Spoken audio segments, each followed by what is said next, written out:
मर्कुसको सुसमाचार। यो येशूको जीवनीको पहिलो विवरण हो अनि सुरुका ऐतिहासिक परम्पराले यो पुस्तकलाई एक क्रिस्चियन शास्त्री मर्कुस अर्थात् यूहन्ना मर्कुससँग जोड्दछ। उनी पावलका सहकर्मी साथै पत्रुसका नजिकका सहयोगी थिए। वास्तवमा प्रारम्भिक इतिहासकार पापियसले बताउँदछन् कि मर्कुसले पत्रुसको सबै प्रत्यक्षदर्शीहरूको गवाई र स्मरणहरू सङ्कलन गरी यो विवरण तयार पारेका हुन्। तर मर्कुसले केवल यी विवरणहरूलाई यथाभावी राखेका छैनन्, उनले होसियारीपूर्वक येशूको कथालाई प्रस्तुत गरेका छन्। पुस्तकको पहिलो हरफमा मर्कुसले येशूको बारेमा यो दावी गर्दछन् कि यो परमेश्वरका पुत्र येशू ख्रीष्टको सुसमाचारको आरम्भ हो। अब रोचक कुरा के छ भने केवल यस समयमा मात्र मर्कुसले आफ्नो विचारलाई व्यक्त गर्दछन् अनि पुस्तकको बाँकी दृश्यहरूमा उनले येशूको सेवा कार्य र वचनलाई तपाईको सामु ल्याई मानिसहरूले उहाँप्रति कस्तो व्यवहार गरे भनी बताउँदै तपाईलाई प्रभावित पार्न खोज्दैछन्। मर्कुसले येशूको कथालाई एक नाटकीय तरिकाले 3 दृश्यमा प्रस्तुत गर्दछन्। पहिलो दृश्य गालिलमा, तेस्रो दृश्य यरुशलेममा र दोस्रो चाहिँ येशू एक ठाउँबाट अर्को ठाउँमा रहनुभएका दृश्यहरू रहेका छन् अनि यी प्रत्येक दृश्यहरू एउटा दोहोरिएको प्रसङ्गमा केन्द्रित हुँदछन्। दृश्य 1 मा सबैजना येशूद्वारा चकित हुँदछन् र यिनी को हुन् भनी सोच्दछन्। दृश्य 2 मा चेलाहरू येशू नै मसीह हुने कुराको अर्थ बुझ्न सङ्घर्ष गरिरहेका छन् अनि तेस्रो दृश्यमा येशू कसरी मसीह राजा बन्नुहुन्छ भन्ने रोचक तर विरोधाभासपूर्ण घटना देख्दछौँ। आउनुहोस् हामी यसको गहिराईमा गई यी सबै कसरी पूरा हुन्छ भन्ने हेरौँ। पहिलो वाक्यांशपछि मर्कुस प्राचीन अगमवक्ता यशायाह र मलाकीलाई उद्धृत गर्दछन्, जसले भने कि परमेश्वर स्वयं उहाँका मानिसहरूको उद्धार र तिनीहरूको राजा हुन आउनुहुनेछ, जसको तयारीको निम्ति परमेश्वरले एकजना सन्देशवाहक इजरायलको निम्ति पठाउनु हुनेछ। मर्कुसले बप्तिस्मा दिने यूहन्नालाई यही सन्देशवाहकको रूपमा प्रस्तुत गर्दछन्। त्यसपछि अब परमेश्वर आउनुहुनेछ भनी यही आशामा मर्कुसले येशूलाई प्रस्तुत गर्दछन् अनि जब उहाँ आउनुहुन्छ स्वर्ग उग्रिन्छ, परमेश्वरको आत्मा तल येशूमा आउनुहुन्छ अनि परमेश्वर भन्नुहुन्छ तिमी मेरा प्रिय पुत्र हौ। त्यसपछि मर्कुसले हाम्रो सामु येशूको मुख्य सन्देश राख्दछन् कि उहाँ गालिलको वरिपरि परमेश्वरको राज्य नजिक आएको छ भन्ने सुसमाचार घोषणा गर्दै जानुभयो। संसारलाई उद्धार गर्ने परमेश्वरको योजनाको निम्ति पुरानो करारमा भएका विषयहरूलाई येशूले अगाडि बढाउँदै जानुहुन्छ। येशूद्वारा परमेश्वरले दुष्टको प्रतिकार र तिनीहरूको जीवनमा यसको पकडलाई पराजित गर्दै यस संसारमा आफ्नो शासनलाई पुनर्स्थापित गर्दै हुनुहुन्छ अनि येशूलाई पछ्याई उहाँको शासन मुनि जिउनको निम्ति आमन्त्रण गर्दै हुनुहुन्छ।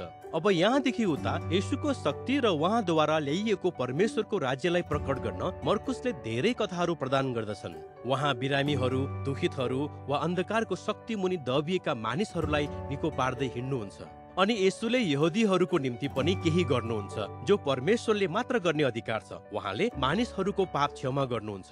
येशूका यी कामहरूले यहाँ धेरै प्रकारका प्रतिक्रियाहरू उत्पन्न गर्दछन्। केही मानिसहरूले उहाँलाई पछ्याए र उहाँका चेला बने, अरूहरू चाहिँ के गर्ने भनी अल्मलिए अनि बाँकी रहेकाहरू मध्ये कसैले उहाँलाई पूरा रूपमा इन्कार गरे, विशेष गरी इजरायलका अगुवाहरूले जसले उहाँलाई ईश्वर निन्दा गरेको र दुष्टबाट परिचालित भएको भनी दोष्याए। तर येशू यी फरक प्रतिक्रियाहरूबाट अचम्मित हुनु भएन, बरु झन् ती प्रति आकर्षित हुनुभयो। अब अध्याय 4 मा मर्कुसले येशूले बताउनु भएको गुप्त र रहस्यमय प्रकृतिको परमेश्वरको राज्यका धेरै दृष्टान्तहरू सङ्कलन गर्दछन् अनि येशूले भन्नुहुन्छ कि उहाँको सन्देश विभिन्न जमिनहरूमा परेको बिउ जस्तै हो। कतिले स्वीकार गर्दछन् त कतिले इन्कार।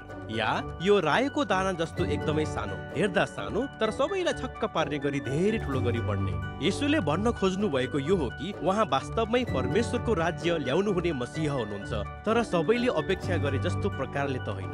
अनि येशूको बारेमा मानिसहरूको बुझाइमा भएको अलमलको वृद्धि नै मर्कुसको पहिलो दृश्यको मुख्य विचार हो, किनकि उहाँकै चेलाहरूका बीचमा पनि यो अलमलता थियो। उनीहरू पनि येशू वास्तवमै को हुनुहुन्छ भनी जान्न सङ्घर्ष गरिरहेका थिए। यसपछि दोस्रो दृश्य सुरु हुँदछ जो एक जटिल संवादबाट सुरु हुन्छ। येशूले चेलाहरूलाई एकातिर लगेर सोध्नुहुन्छ, तिमीहरू मलाई को हो भन्दछौ? पत्रुस जवाफ दिन्छन्, तपाईँ मसीह हुनुहुन्छ। तर पत्रुसको लागि यसको अर्थ स्पष्ट थियो कि उहाँ दाउदको वंशको एक विजयी सैनिक शासक हुनुहुन्छ जसले इजरायललाई रोमीहरूबाट छुटकारा दिनुहुन्छ।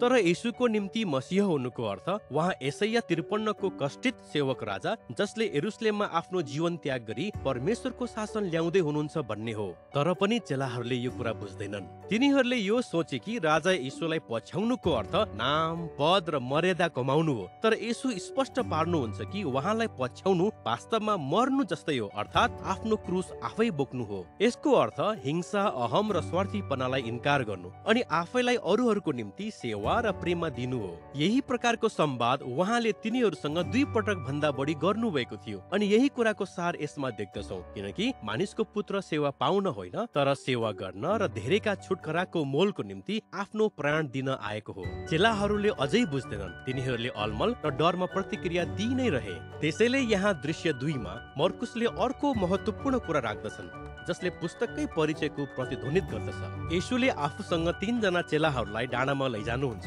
अनि उहाँको अचानक रूप परिवर्तन हुन्छ। उहाँ ज्योति र महिमाले चम्कनुहुन्छ र बादलले उहाँलाई ढाक्दछ।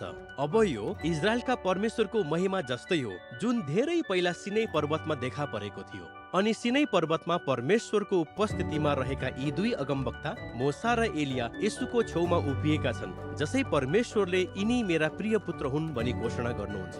अब यो घटनालाई दृश्य 2 को सबै संवादहरूको बीचमा राखेर मर्कुसले आश्चर्यचकित पार्ने दाबी गर्न खोज्दैछन् कि येशू परमेश्वरका पुत्र जो शारीरिक रूपमा परमेश्वरको महिमाको चमक हुनुहुन्छ अनि येशूमा इजरायलका महिमित परमेश्वर आफ्ना मानिसहरूको पापको खातिर दुःख उठाएर र मृत्यु वरण गर्दै राजा हुन जाँदै हुनुहुन्छ। यो एकदम चकित पार्ने खालको दाबी थियो, जसले चेलाहरूलाई त्यस डाँडाबाट जाँदै गर्दा अलमल र त्रसित बनाउँदछ। अनि यो घटनाले हामीलाई तेस्रो दृश्यमा ल्याउँदछ। येशू सार्वजनिक रूपमा राजकीय सवारीका साथ निस्तार चाडको निम्ति यरुशलेममा प्रवेश गर्नुहुन्छ।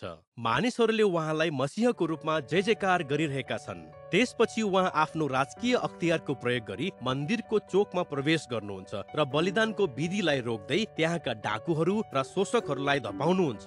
यसै साताबाट येशूको इजरायलका अगुवा र धर्मगुरुहरूसँग आम्ने सामनेको बहस सुरु हुँदछ, जहाँ येशूले तिनीहरूको पाखण्डीपनालाई देखाइदिनुहुन्छ तसर्थ तिनीहरूले उहाँलाई मार्ने षड्यन्त्र रच्दछन्। येशू आफ्ना चेलाहरूलाई यसै पुस्तामा यरुशलेम र मन्दिरको विनाश र यस संसारमा पूर्ण रूपमा परमेश्वरको राज्य स्थापित नगरेसम्म उहाँलाई जस्तै चेलाहरूले पनि सतावट भोग्नु पर्छ भनी भविष्यवाणी गर्नुहुन्छ।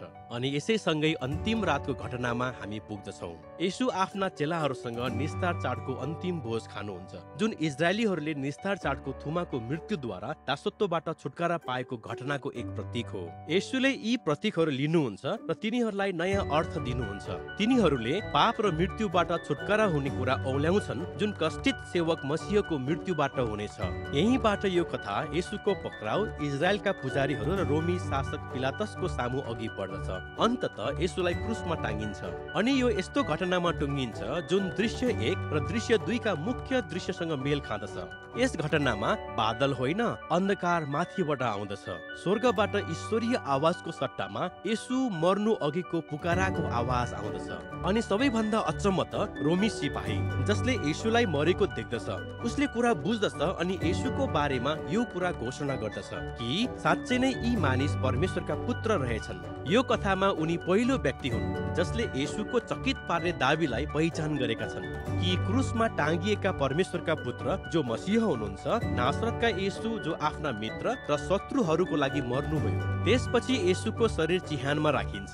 साताको पहिलो दिन चेलाहरू मध्येका 3 स्त्रीहरू चिहानमा आइपुग्छन् र चिहान खाली भएको पत्ता लगाउँछन्। ढुङ्गा हटाइएको छ अनि एकजना स्वर्गदूतले यो बताउँछन् कि येशू यहाँ हुनुहुन्न, उहाँ मृतकबाट बौरी उठ्नु भएको छ। त्यसैले उनले यो असल खबर अरू चेलाहरूलाई पनि बताउन भन्छन् कि येशू जीवित हुनुहुन्छ र उहाँले उनीहरूलाई गालिलमा भेट्नुहुनेछ। अनि स्त्रीहरू अतालिन्छन्। मर्कुस बताउँछन् कि तिनीहरू डरको साथ चिहानबाट भागे र कसैलाई पनि बताएनन् किनकि तिनीहरू भयभीत भएका थिए। अनि यो पुस्तकको समाप्ति यसरी हुन्छ, जहाँ येशूका चेलाहरू पनि त्यही डर र अलमलमा भएका थिए जसरी दृश्य 1 र 2 मा भएको भेट्दछौँ। तर यदि तपाईले आफ्नो बाइबलमा हेर्नुहुन्छ भने मर्कुसको सुसमाचारको अन्ततिर अझै धेरै कुराहरू छन् जहाँ येशू देखा पर्नु भएको छ र आफ्ना चेलाहरूसँग बोल्नु भएको छ। तर यहाँ एउटा टिप्पणी पनि छ जसले यो बताउँदछ कि यो समाप्ति मूल पुस्तकको भाग थिएन, तर पछिका केही विश्वसनीय पाण्डुलिपिहरूमा रहेको पाउँदछौँ।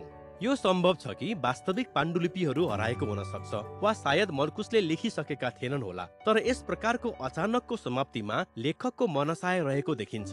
सम्पूर्ण कथा यी अचम्मका दाबीका कारण येशूका चेलाहरूलाई सुरुदेखि अन्तसम्म अलमल भएको कुरामा केन्द्रित छ कि कष्ट भोग्ने, क्रुसमा टाँगिने र बौरी उठ्ने येशू परमेश्वरका पुत्र मसीह हुनुहुन्छ। अनि जब येशू संसारको पापको लागि मर्नुभयो, परमेश्वरको प्रेम र उलटपुलट राज्यको प्रकट भयो। यो कथा नटुङ्गिकन नै अन्त भएको छ, जसले गर्दा तपाईँ पाठकलाई येशूका अनौठा र आरोपपूर्ण दाबीहरूप्रति सोच्न बाध्य गराउँदछ। के तपाईँ पनि चेलाहरू झैँ भाग्नुहुन्छ, या के तपाईँ येशूलाई आफ्नो राजाको रूपमा स्वीकार गरी उहाँको सुसमाचारलाई बताउनुहुन्छ? यसको जवाफ केवल तपाईँले मात्र दिन सक्नुहुन्छ, अनि यही नै मर्कुसको सुसमाचारको विषय हो।